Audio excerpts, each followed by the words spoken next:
How are you today? I'm good, how are you? I'm great. My name is Jess. I'm with the Minnesota DNR Watercraft Inspection Program. We're out here inspecting boats for aquatic invasive species. Have you ever visited with an inspector before? I have, yes. Great. Do you mind joining me for an inspection today? Sure. Okay, I'll just have you place the vehicle in park, turn off the ignition, and we'll head this way. Okay. I see you have a ski boat here. Do you have any ballast tanks on board? I do, yes. Okay, we'll just check those out when we get to that part of the inspection. Okay. Do you know how long your boat's been out of the water? A couple weeks, I think. Okay, great. And do you have any questions from the last time you talked to an inspector? I think last time I was here they said something about making sure all my weeds are off of my boat, right? That's correct. So Okay. we're just going to double check, look for weeds or any other small aquatic invasive species that could be attached to the hull. Okay. So we'll just go ahead and start right in on the bow of the boat here. We're feeling for small aquatic animals, things like zebra mussels or faucet snails that could be attached to the hull of the boat. We're also going to look at the trailer. I noticed you have a bunk style trailer. So what you want to do is look all along the bunk of the trailer for any aquatic plants that could have gotten pinched between the hull and the bunk. And you just look down all the way back. Also at this time, it's a great time to look at the opposite axle of the trailer. You can just get down there and see if you see any plant fragments dangling down. I don't see any, so that's great. And then the last place that you can check is always looking for lights. Where there's a light, we know there's a wire, so we're just going to take a quick peek underneath and make sure that nothing got caught up there as well. We're going to continue to move down the fender of the trailer, and once you get to the back of the boat, you're going to want to look at anything that's attached to the transom, including things like your swim ladder here. You know, you flip that down so you could get plant fragments stuck in it, so you want to just double check it, make sure you don't see anything in there. You're going to look and feel underneath your swim deck for any aquatic animals, so if you want to look on, feel on that side. And then we're going to look at the gimbal area of your motor. In here it's kind of dark and hard to see, so you're just going to kind of look along through there, and we're going to work our way down to the propeller. Look at your hydraulic rams, look at the cavitation plates, and back behind these bolts here, get down and look at the water intake along the side there. And you're going to work your way down and to look at the propeller. Make sure you don't see any plants in there.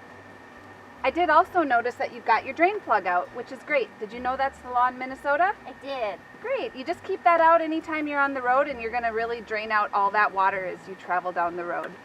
So since we're done here, we're going to move along to the other side of the boat and complete our inspection. All right, so we're just going to do the same inspection on this side of the boat as we did over there, remembering to check the bunks and the axle as we go. So if you just want to follow me.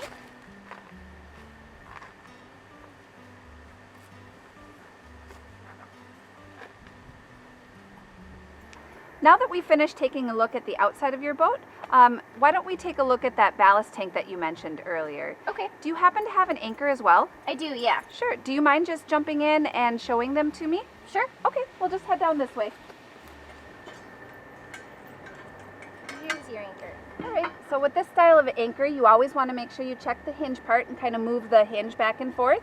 Look to see if you see any mud or sediment in there, which could hide invasive species. And then also check the chain for any plant fragments. Your anchor looks very clean, so thanks for that. Do you mind pulling out the ballast bag for me? Sure. Okay, thanks.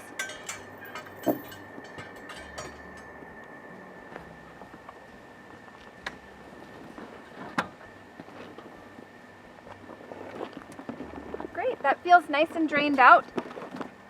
Always make sure you do that so things like zebra mussel larvae don't move around from lake to lake. Okay.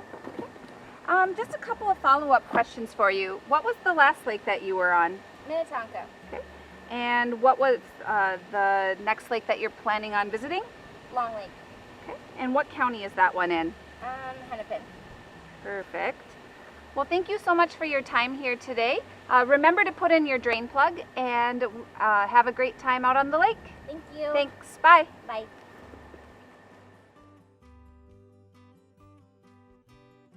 Remember to greet the boater and identify yourself and your organization. Check all drain plugs and have the boater drain any water, if present, away from the ramp.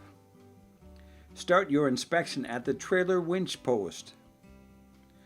Thoroughly inspect the trailer, including the axles, fenders, wiring harnesses, and lights.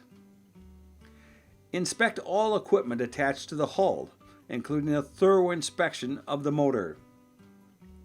Ask the boater to show you any equipment that routinely contacts or may hold water. Ask the boater to open the live wells, bait wells, and bilge area for inspection.